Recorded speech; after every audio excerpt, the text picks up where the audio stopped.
Hello friends, welcome to NST classes. ये दूसरी class है जिसमें हम सीटेट जुलाई 2024 के एग्जाम के लिए सोशल साइंस और सोशल साइंस पेडागोजी के कुछ इंपॉर्टेंट और सिलेक्टेड क्वेश्चंस की रिवीजन करेंगे। अगर आपने पहली क्लास की वीडियो ना देखी हो तो उसका लिंक आपको डिस्क्रिप्शन में मिल जाएगा। तो चलिए शुरू करते हैं। क्वेश्चन 11 है, Lakshadweep islands are located in the, यानी लक्षद्वीप आइलैंड्स कहाँ स्थित है? First Indian Ocean, second Arabian Sea, third Bay of Bengal, fourth South China Sea. इसका आंसर है second option, Arabian Sea. Lakshadweep islands Arabian Sea में स्थित है। अच्छा, अगर पूछ ले कि अंडमान एंड निकोबार आइलैंड्स कहाँ स्थित है तो क्या आंसर होगा? बे ऑफ बंगाल। तो आपको ये याद रखना है कि लक्षद्वीप आइलैंड्स अरेबियन सी में स्थित है और Andaman and Nicobar islands bay of Bengal में स्थित है। क्वेश्चन 12 है, there are many harbours and ports in Atlantic Ocean because, यानी अटलांटिक ओशन में बहुत सारे हार्बर्स और पोर्ट्स हैं। अब हमें ये बताना है कि ऐसा क्यों है। First, fishery industry is flourishing in the Atlantic Ocean. Second, there is large volume of sea trade between the USA and Europe.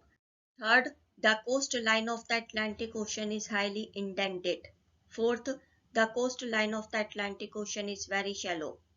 इसका आंसर क्या होगा? इसका आंसर है third option, the coastline of the Atlantic Ocean is highly indented.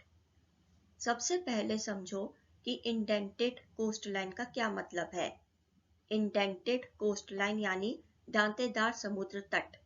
ऐसी कोस्टलाइन्स smooth नहीं होती और इनमें कट्स होते हैं, जिससे इनलैंड वाटरवेज और क्रीक्स यानी खाड़ियां बनती है।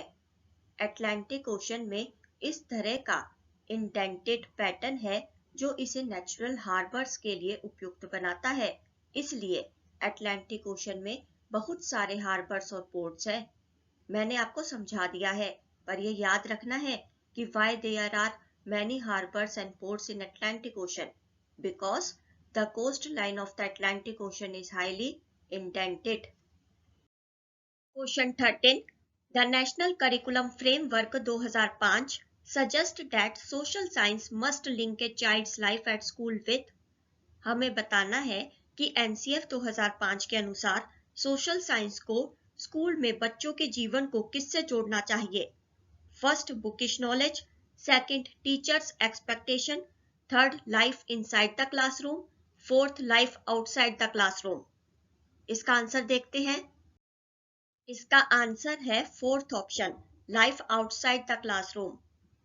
एनसीएफ 2005 के अनुसार सोशल साइंस एक ऐसा सब्जेक्ट है जो कक्षा के बाहर के जीवन के साथ जोड़कर पढ़ाया जाना चाहिए।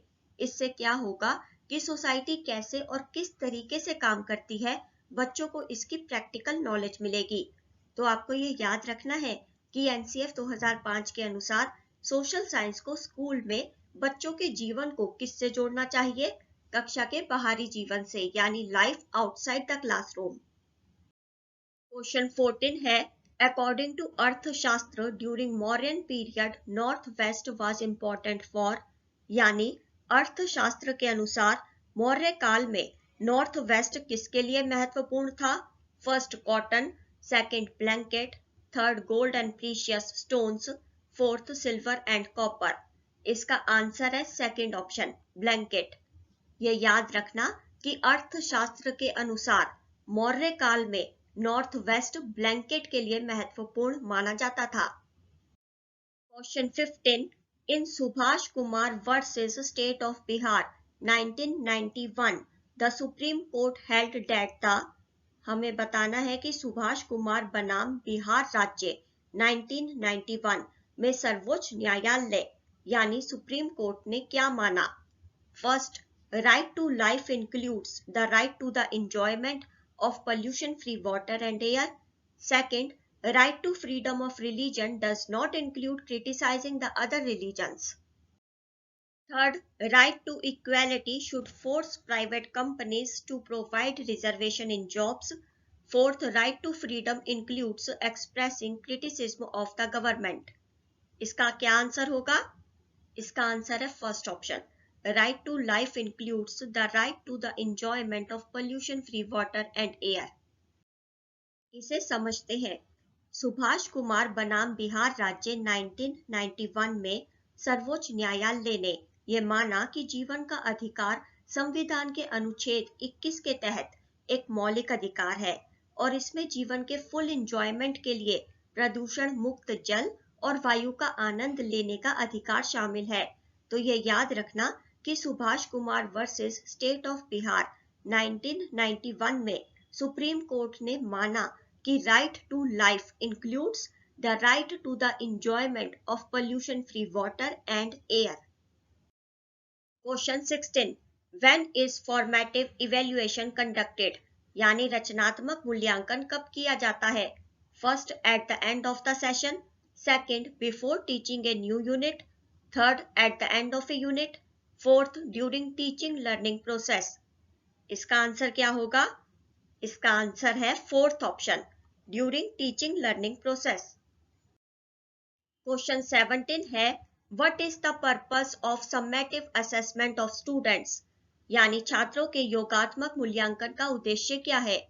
First, assessing A project, second, assessing during the class, third, assessing eight the end of term, fourth, assessing eight the end of A lesson.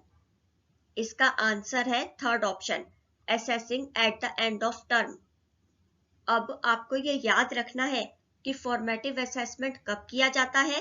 During the teaching learning process, और सम्मेटिव असेसमेंट कब किया जाता है? At the end of term. Question 18 है, sea caves are formed in coastal areas, select the suitable reason for formation of sea caves, यानी समुद्री गुफाएं तटीय क्षेत्रों में बनती हैं। इन सी केव्स के निर्माण की उपयुक्त वजह क्या है? मतलब हमें ये बताना है कि ये सी केव्स क्यों बनती हैं। First, wind erosion, second, erosion and deposition by waves, third, man made activity, fourth, falling of rocks. चलिए आंसर देखते हैं। इसका आंसर है second option, erosion and deposition by waves. इसे समझते हैं। सी वेव्स के इरोजन और डिपोजिशन से कोस्टल लैंडफॉर्म्स बनते हैं। समुद्री लहरें लगातार चट्टानों से टकराती हैं, जिससे चट्टानों में दरारें पड़ जाती हैं। समय के साथ ये दरारें बड़ी और चौड़ी होती जाती हैं और इस प्रकार चट्टानों पर खोखली गुफाएं बन जाती हैं। उन्हें समुद्री गुफाएं यानी सी केव्स कहते हैं। ये याद रखना है कि सी केव्स क्यों बनती है? Because of erosion and deposition by waves. Question 19, the local people of the Tawa reservoir area organized to demand which right related to their livelihood in the 1990s, यानी हमें बताना है कि तवा रेजर्वॉयर क्षेत्र के स्थानीय लोग 1990 के दशक में अपनी आजीविका से संबंधित किस अधिकार की मांग के लिए संगठित हुए थे? First, fishing rights, second, commercial forestry rights, third, cultivation rights, fourth, horticulture rights. Answer देखते हैं। इसका आंसर है फर्स्ट ऑप्शन, फिशिंग राइट्स। ये याद रखना कि तवा रेजर्वॉयर क्षेत्र के स्थानीय लोग 1990 के दशक में फिशिंग राइट्स की मांग के लिए संगठित हुए थे। Question 20, a political system having more than one level of government can be described as, यानी एक से अधिक स्तर की सरकार वाली राजनीतिक प्रणाली का वर्णन किस प्रकार किया जा सकता है? First, Republican, second, federal, third, secular, fourth, liberal. इसका आंसर क्या होगा? इसका आंसर है सेकंड ऑप्शन, फेडरल। इसे समझते हैं। फेडरलिज्म एक ऐसी शासन प्रणाली है जिसमें पावर्स को केंद्र और स्टेट्स के बीच विभाजित किया जाता है। इस प्रकार एक से अधिक स्तर की सरकार वाली राजनीतिक व्यवस्था को फेडरल कहा जा सकता है। तो ये याद रखना कि a political system having more than one level of government can be described as federal। अगर आपको वीडियो अच्छी लगी हो तो वीडियो को लाइक करें और शेयर करें। अपने विचार कमेंट करके बताएं।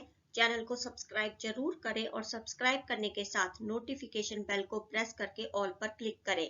See you in the next video. Till then, goodbye. Thank you so much. Thanks for watching.